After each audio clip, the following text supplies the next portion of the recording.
Hello दोस्तों, कैसे हैं आप लोग। उम्मीद है सभी लोग बहुत अच्छे होंगे और आपकी स्टडी भी बहुत बेहतर तरीके से दोस्तों चल रही होगी। जैसा आपको पता है ये रीजनिंग का वीडियो हम लोग देख रहे हैं और जिसमें हम लोग पढ़ रहे हैं घड़ी चैप्टर। घड़ी के हम लोगों ने ऑलमोस्ट चैप्टर्स जितने भी टाइप के क्वेश्चंस आते हैं वो सभी कर डाले हैं। हम लोगों ने जल प्रतिबिंब के भी क्वेश्चंस को घड़ी में देख करके कर लिया है। शीशे में जो दर्पण होता है, दर्पण में घड़ी का प्रतिबिंब आता है, तो उसके भी क्वेश्चंस को जो कि मोस्टली जटिल माने जाते हैं, ये क्वेश्चंस को भी हमने बड़ी ही सरलतापूर्वक आप लोगों ने सीख लिया है। आज हम लोग लास्ट टाइप 7 के तरह के क्वेश्चंस को देखेंगे जो घड़ी के क्वेश्चंस आते हैं एग्जाम में।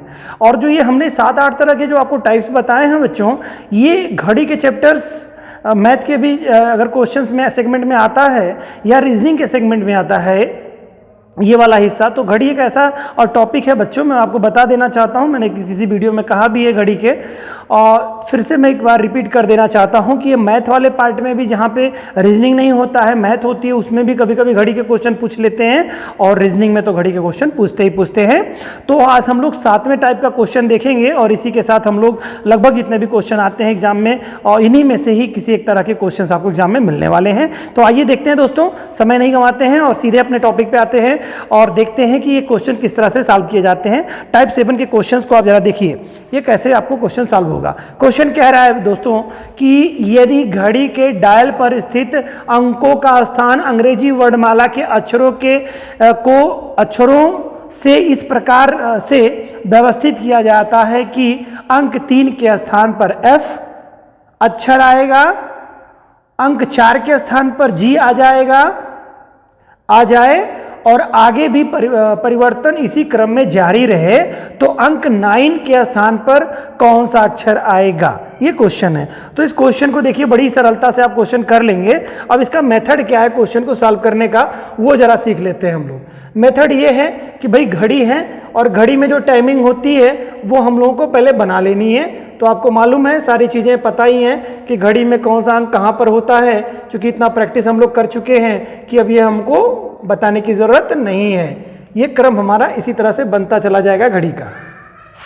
देखिए फिर इसके बाद हम लोग यही पूरी घड़ी का हमारा टाइम शेड्यूल होता है। अब क्या कह रहा है दोस्तों, कह रहा है कि अंक 3 के स्थान पर F हो जाता है। तो अंक जो 3 है ना बच्चों, यहाँ पर क्या हो जाता है F। में दूसरे कलर की पेन यूज कर ले रहा हूँ, आसानी से आपको समझ में आ जाएगा। F यहाँ पर 3 वाले अंक के पास F आ जा रहा है, ठीक है। 3 के स्थान पर F हो जाए और 4 के स्थान पर क्या हो जाए, G हो जाएगा, ठीक है।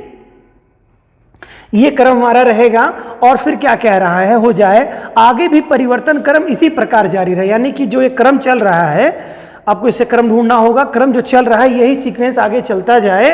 तो पूछ रहा है 9 वाले स्थान पर क्या होगा, कौन सा अक्षर आएगा। तो जरा आप देखिएगा यहां पर अगर हम लोग देखें तो E के बाद F आता है, F के बाद G आता है, G के बाद अगर हम देखेंगे तो H, फिर I, फिर J, फिर K और फिर इसके बाद L आता है।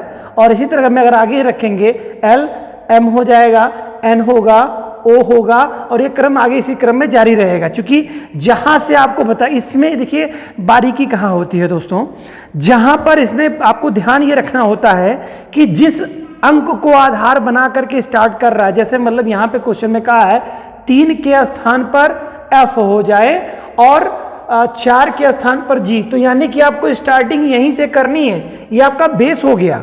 तो आपको इसके पहले के अंकों में नहीं चलना है, आपको यहीं से बेस बनाना है और यहीं से करके आपको लास्ट वाले डिजिट तक यहां तक पहुंचना है, इसी क्रम में आपको चलना है। बात आप ध्यान रखिएगा, ये नहीं करना है कि आपको इसके पहले, जैसे आपको देखेंगे तो E है ना, E है, इसके क्रम में E है, ABCDE, ये क्रम आपको नहीं व्यवस्थित करना है जब तक कहेगा नहीं। आपको जहां से बेस बनाएगा वहीं से आपको कंटिन्यू करना है। अगर मान लो यही पूछता 2 पे क्या होगा, तो यही क्रम आ जाता OPQ, तो Q हो जाता आपका दोस्तों। जो भी क्रम पूछता, बहरहाल पूछा हमारे पास था कि 9वें पे कौन सा स्थान होगा, तो यहाँ पर L होगा। तो इस प्रकार से ऑप्शन C आपका करेक्ट आंसर हो जाएगा, ठीक है। समझ में आ गया ना टॉपिक, बिल्कुल अच्छी तरीके से। ओके, आइए आगे देखते हैं दूसरा क्वेश्चन। इसमें क्या कह रहा है दोस्तों, दूसरे में कह रहा है यदि घड़ी के डायल पर स्थित अंकों के स्थान पर अंग्रेजी वर्णमाला के अक्षरों को इस प्रकार व्यवस्थित किया जाता है कि अंक 6 के स्थान पर डी अक्षर, 6 के स्थान पर क्या कह रहा है, डी अक्षर आ जाए, अंक 7 के स्थान पर ई अक्षर आ जाए और आगे भी परिवर्तन इसी क्रम में जारी रहे तो अंक 12 व 3 के स्थान पर कौन से अक्षर आएगा या आएंगे। यहां पर 2 अंक पूछा है हमको, 12 पे और 3 पे।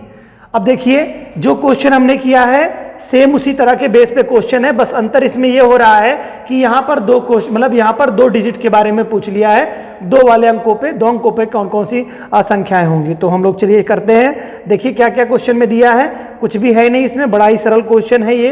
इस तरह के क्वेश्चन बड़े ही सरल होते हैं, बट थोड़ा सा बारीकी आपको ध्यान देना होता है। इसमें जो माइनर पॉइंट होता है सिर्फ इतना कि जिसको बोलेगा जहां से उसी को बेस लेना है और उसके आगे कंटिन्यू चलते हुए उसके पीछे तक उसी क्रम में आना है। ये नहीं करना है कि अगर मान लो जैसे इसमें दे रहा है बेटा कि अंक 6 के स्थान पर क्या कह रहा है, अंक 6 के स्थान पर डी, यानी 6 के स्थान पर डी, तो हमें ये नहीं करना होगा इसके पहले सी बी ए, ये नहीं करना होगा, हमें इसके पहले नहीं चलना होगा, बेस जहां से बताया है हमें बस वहीं तक ही जाना होगा। इस बात का इस क्वेश्चन में इस तरह की बहुत ही बारीकी से ध्यान देना होता है और फिर इस क्वेश्चन में कुछ रह नहीं जाता है अगर आपने ये कर लिया। ये नहीं इसके पहले के ऑप्शन और जो भी हैं उन डिजिट को व्यवस्थित नहीं करना होता है आपको। क्लियर?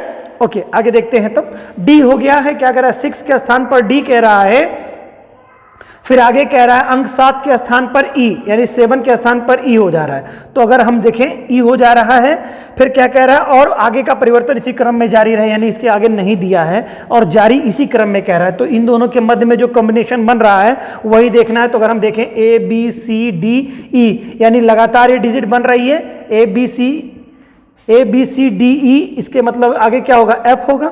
ये क्रम इसी तरह में चलेगा, बस ये आगे की जो क्या कह रहा है, ये 3 डिजिट आपकी नहीं दी हुई है इसमें, ठीक है, तो वो लिखना भी नहीं है, आपको यहीं से आधार बना के चलना है, यानी कि यहीं से आपको लेके चलना है, इसको भूल जाना है। बाकी अल्फाबेट अब जो इसके बाद के होंगे वही अल्फाबेट, जितने जगह खाली है वहीं भर दिए जाएंगे। क्लियर? तो ठीक है, तो क्या हो जाएगा बेटा, डी ई, इसके बाद क्या होगा, एफ जी एच आई जे के एल एम एन ओ, यहां तक का क्रम चलेगा। अब जो पूछा उसका जवाब दे दीजिए। क्या कह रहा है, 12 के स्थान पर कौन है बेटा, तो जे है 12 के स्थान पर। फिर क्या कह रहा है, 3 के स्थान पर कौन सा अक्षर है, एम है भाई, तो इसका मतलब क्या हो गया, जे एंड एम हो जाएगा, जे एंड एम। तो ऑप्शन जो भी हो जे एंड एम का ऑप्शन नंबर बी है। क्लियर? बहुत ही सरल क्वेश्चन, बड़ी ही सावधानी पूर्वक आपने क्वेश्चन को कर लिया। सावधानी सिर्फ एक ही है कि जहां से आपको जिस नंबर का, जिस अल्फाबेट का, यानी कि जिस डिजिट का पे जो नंबर निर्धारित करेगा बच्चों, वहीं से आपको बेस लेना है, उसके बाद के क्रम में आपको नहीं जाना है, उसके पहले के क्रम में नहीं जाना है। यानी कि जैसे 6 का डी माना है तो आपको उसके पहले सी बी ए का क्रम नहीं रखना है, उसको वहीं से भूल जाना है और फिर पूरा क्रम चल करके, और इवन जहां 6 का है 5 तक आप इसी बढ़ते क्रम में चलेंगे। देखिए अगर ऐसा नहीं करते तो ये प्रश्न गलत हो जाता है। जैसे मैं आपको बताऊं, अगर आपने यहां पे डी मान लिया इसको, तो इसका मतलब यहां पे आपके हिसाब से कितना होना चाहिए, सी होना चाहिए, ए होना चाहिए, बी होना, यहां पर क्या सी होना चाहिए और यहां पर बी होना चाहिए और यहां पे ए होना चाहिए। तब तो आपका उस क्रम में अगर आप देखते हैं तो ए बी सी और डी तब बनता, और उस स्थिति में तब 3 के सामने ए आ जाता, जो कि ऑप्शन में कहीं उपलब्ध नहीं है। ठीक है, आपको देखेंगे क्रम में, हाँ एक उपलब्ध है ये ऑप्शन में, ऑप्शन जे है। तो लेकिन ये क्रम देखिए दोनों, हम ये बहुत अच्छा क्वेश्चन है। देखिए इस स्थिति में भ्रम की स्थिति आ जाएगी, लेकिन आपको ये नहीं करना है। क्यों नहीं करना है, मैंने बताया, जो क्वेश्चन इसका रूल है, जो बेस बना करके आप काम करेंगे उसी क्रम में आगे आपको बढ़ना है, पीछे नहीं जाना है। और ऐसा कब कर सकते हैं, जब यहां पर ऑप्शन क्या होता है, जब यहां पर ऑप्शन, ध्यान रहे, यहां पर जे और एम का ऑप्शन न दिया होता और यहां पर क्या है, जे और ए का ऑप्शन दिया होता, ठीक है, और कोई और ऑप्शन दिया होता, इनमें से कोई नहीं दिया होता, तब आप ये करते।